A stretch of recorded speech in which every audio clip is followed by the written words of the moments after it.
Is Victoria 3 fun? It's a question I've been asking myself because I've been putting a lot of hours into the game recently. Playing mods, vanilla, obviously a lot of updates have come out since it first came out. But I've just been wondering, is it fun? Now, most Paradox games are usually defined by their highly replayableness. I mean, depending on what country you play as or what part of the map you start in, like on CK3, I'd say that's more map defined. I wouldn't say that there's technically too much difference between each province or region you start in. But on Victoria 3, it's a bit different. I would call it maybe the least interactive Paradox game. I understand this isn't an entirely unique opinion.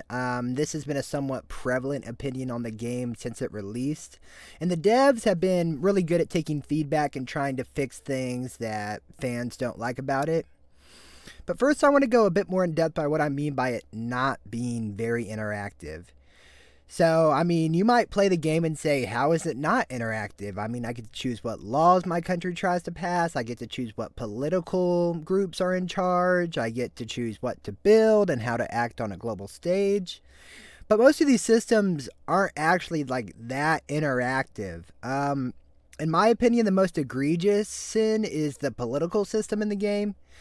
I mean, no matter how your government is organized, it's the same system to pass laws. You have to pass 3 dice rolls, and you have to click through the same couple of events if it doesn't pass or fail. And I think that could be somewhat workable if it wasn't the same for like every single government type. Whether you're playing as a commune or an absolute monarchy or an autocratic dictatorship, you still have to go to a vote. It doesn't matter what type of government you have. I mean, I just don't think that that should be the case where in Tsarist Russia, where the head of state wields absolute power, there are no checks and balances. He still has to try to push things through the Senate. I think that there should be more of a system where maybe radicals increase if you try to push through unpopular laws. Rebellions can still happen. But I definitely think that it takes away a lot of the politicking when government types don't matter at all, and no matter what, it's going to be hard to pass laws. Speaking of radicals and rebels, the system is beyond stupid and broken. I understand this has been talked about somewhat ad nauseum, but I mean, I think it's worth mentioning. It's just so stupid that the radicals will support any rebellion, even if they were just mad about the opposite problem. So, what do I mean by that if you haven't played the games? Let's say you were attempting to pass tenant farmers and you currently had serfdom. And then a rebellion starts to form because you tried to get rid of serfdom. They want to keep serfdom. That's what they're upset about. That then causes a rebellion to form. So then you stop the tenant farmer law. And then what happens? The people who want tenant farmers are upset, and the same areas of your country are now rebelling about you not trying to pass that law. I mean, I just think that the radicals should have actual set ideologies. I mean, that's not how rebellions work in real life, obviously. Most people don't want to just tear down the government and they don't care what replaces it. Usually. Not to say there aren't anarchists out there or whatever. But I just think it's beyond stupid that the radicals and rebels will just support any rebellion against the government. Anything that's going to tear down the current government. Even if it's going exactly what they got upset about in the first place. It seems like every radical in the whole country, no matter where you play, is just like a rebel without a cause. They're just looking for any excuse to tear down your government. Doesn't matter what political groups you put in charge, what laws you're trying to pass, what they're upset about. They are just angry. Another problem with rebellions is the fact that it's pretty much impossible to really tell which part of the country is going to rebel and why. And then it's also annoying that when a province does decide to join the rebellion or start there, every army unit stationed there will join the rebellion. That's just not really how humans work. I mean, claiming something on a map doesn't make people automatically support it. To bring up Tsarist Russia again, I mean, when the whites and the reds were fighting, it didn't technically matter whether the governor of that province or the upper elite of that province supported one side or the other. Army men on the ground individually made up their minds. Squadrons made up their minds. They defected and switched over. I mean, they didn't just all say, oh, well, I mean, I guess that we're in Petrograd and that's part of the whites, so I guess we're all whites now. I mean, that's really just not how rebellions work. I mean, even Victoria 2 had this somewhat figured out where you could tell that some of your army was going to transfer over depending on how popular the rebellion was. It wouldn't just automatically say, oh, this part joined the rebellion, there goes all of your soldiers who are from there. I find that really annoying, and then also it's really gamey because obviously, I think it's less so. They sort of tried to mitigate it. But the meta for a while was if you're trying to pass unpopular laws or you want to start a rebellion and force one, just delete all of the military units except for your capital because your capital will never rebel. So bam, now the rebellion doesn't have any troops at all, which is also just equally stupid. Going back to the laws not being interactive, so I think I'm about to bring up a problem with the laws and maybe the game in general. A lot of laws are just bad and just aren't helpful to ever enact unless you're a role playing. I mean, having multiculturalism is super OP in the game, when it really shouldn't be. I mean, America and a lot of other countries have problems when they have a lot of distinct and different ethnic groups in the country. Don't misconstrue that. I mean, obviously, nobody should be discriminated against for where they come from. But it obviously upsets a balance when you go from a homogenous society to a non-homogenous society. But in game, I mean, racism basically doesn't exist once it's legal. Obviously, in real life in America, when the Civil Rights Act passed, people didn't immediately accept black people. They weren't saying, oh, well, I guess legally they're the same as us now, so it's all cool. I'm sorry. I'm sorry for being a part of the KKK. I mean, things really don't work that way. I know in the new Dev Diaries they have talked about trying to fix that and I guess actually modeling racism in the game from a different viewpoint, which I think is good, but I just don't think that this should have even been in the base game. I don't understand. Obviously, things have to be abstracted. We're playing a video game. But certain things just don't make any sense at all. Another issue with so many laws just being overpowered or obviously the best law to choose is that most countries you play as are going to have the same opening moves politically. You're going to try to liberalize your country and get the intelligentsia in charge, or move towards command economy because being communist in the game is super OP and raising standards of living. It just makes the game feel a lot less interactive when certain laws and choices are so fundamentally better than other laws. I mean, even when you look at the police laws, where you can have a local police force or a dedicated police force or guaranteed liberties, I mean, I don't know why you would ever want to have local police forces, even though I think you could make a somewhat realistic argument in real life that, hey, maybe it makes more sense to have a more decentralized police force where the locals police themselves. Not that I maybe subscribe to that, but that is an argument you can make. In the game, that's awful. That just gives more power to the landowners, who obviously in the game hate everything good and wonderful. So it just doesn't make sense to ever have that law enacted unless you're trying to sort of role play as like some sort of backwater state where the landowners are still in charge. Another non-interactive system that seems really interactive is construction.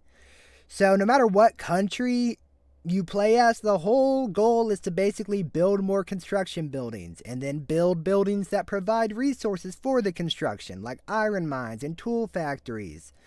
And then the whole game is basically just about getting your economy to a point where it can build more construction sectors. And I think it's weird that the game simulates construction, I don't know, in such a weird way. Now, I like history a lot. I'm not going to claim to be a historical construction expert, but typically the government does not own all the construction companies in the whole country. Now, they somewhat fixed this problem by now having private construction queues, which weren't there at launch, but it's weird that the government still has to help pay for materials for it. And then I think a good fix to this would be to have construction sectors should be able to be privatized or nationalized, and that should decide how buildings are being built. Not an arbitrary economic law where if you're laissez-faire, then 75% of the construction queue goes to private. You should just be able to make that choice, I don't know, on your own. You shouldn't have to make a law to pass that, and that should just affect how regular buildings are owned and operated. I just think it's a bit weird. I think the AI, to be fair, does a pretty decent job when deciding what to build. I'm definitely usually play my countries as capitalists.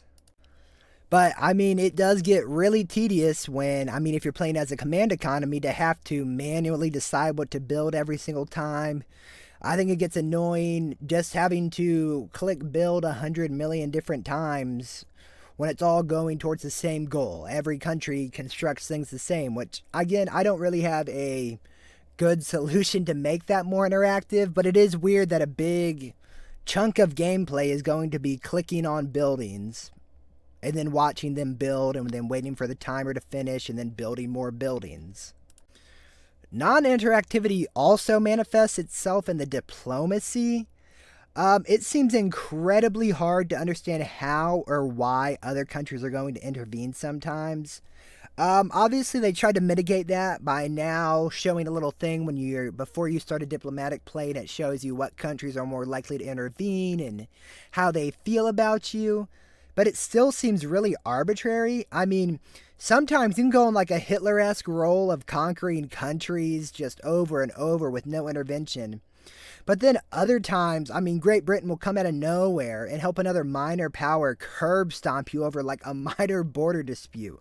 Especially if you're playing like South America. It's really weird how just sometimes the great powers will be really aggressive and won't let you do anything, and then other times it seems like you can just get away with anything. They don't care at all. I've had a couple games where all of a sudden Great Britain is trying to like subjugate the Papal States. That's not happening. Why would they ever do that? What incentive is there to ever do that? So it definitely is very annoying that diplomacy is it's just weird and it's not intuitive at all. It doesn't seem like other countries like follow rules or have like an actual strategy. Sometimes it seems like they're just trying to cuck you. Which obviously if you're a menace in the game, that should be incentivized, but I do wish that it was just clear and they had more actual goals that they were working towards that were understandable. But back to the more central question of what I asked when this video started. Is this game fun? And even after you just heard me bitch for like 7 minutes, I'm going to say, yeah, it is a lot of fun. And I really don't know why. I really just think it's because there's no other game like this one, where it's all about industrializing your nation and improving standards of living. It's interesting to have to balance a political tightrope between multiple parties and influential groups. Even then, the politics isn't that great, but there's not a lot of other games like it. Obviously it's not in depth like Suzerain or maybe other political games like The Political Process. Check out that game if you enjoy politics. But it's just so interesting to have to manage, I guess, like the spirit of the nation, to have to manage the economy and the politics with more of an emphasis on uplifting your citizens than just painting the map. Military does suck in this game. I can't wait for the war DLC. I'm sure that'll fix it. But it's weird that I just have so many issues with this game, but it's still so much fun. I think this honestly might just be the Paradox fanboy in me talking, but I can just imagine what this game is going to be like in 3 years, even next year. The developers seem to be listening and are aware of a lot of the problems I brought up, and there's really just not a single other game like this on the market. I find the Industrial Revolution so interesting. The 19th and 20th century was just a time of huge upheaval in society. From empires rising and falling, new technologies coming out, the erasure of traditional rural lifestyles, communism and fascism becoming a thing, the fall of monarchies. I find this period of history just so interesting, and Victoria 3 is basically the only game that attempts to tackle this time period. So it's just really interesting that there's a lot of problems, but I think it's fun, and I think they've come a long way just from when it first came out. I remember when it first came out, and I mean, one, the military system was even more atrocious. There wasn't a private construction queue. You just got to use the investment pool for other things depending on your economic laws. I think that they've really done a great job where they now have financial districts and aristocrats can actually own buildings. That does a great job of simulating ownership. Because obviously, before, it kind of seemed like buildings were just like, I don't know, independent things, like they were their own islands and nobody owned them. I mean, that's not how things work. At least in America, obviously. I mean, most buildings are owned by companies who own other buildings. I think they're doing a very good job of trying to simulate real life. That's basically all I have. I really just wanted to talk about Victoria 3. I mean, I've been putting a lot of hours into it. I mean, I now have almost 500 hours, and I mean, it's still fun. I definitely think a lot of the mods are really great that are coming out because I think there's so much you can do with it. Especially just like the alternate history scenarios you can make. I really like divergences. The new realms of Exathor, which they just updated, which is like a fantasy, whole new map, whole new world, whole new lore. I like the Southern Succession Crisis one, although that hasn't been updated in a while. I just think that there is just so much potential in this game on all fronts. And it's already fun even with it having a bunch of problems. And I think that might be the prevailing opinion right now, but I just wanted to talk about the game. That's basically all I got. I'm Conduit, and I'm just gonna talk about the channel a little bit. Feel free to click off. Yeah, I haven't posted in a while. Sorry, somewhat, but college has been fucking awful. I'm getting closer to graduation. Work's been awful. Been trying to go for a promotion there. I've been volunteering a lot with certain political stuff with election time coming up in America. So, been having to hit the trail there. So, I mean, yeah, channel took a bit of a hit with my time. I mean, I don't know. It's hard to sometimes get the motivation to make YouTube videos, but maybe I'll make some more. There's some more games coming out that I'm real excited for. So yeah, that's all I got. Conduit out.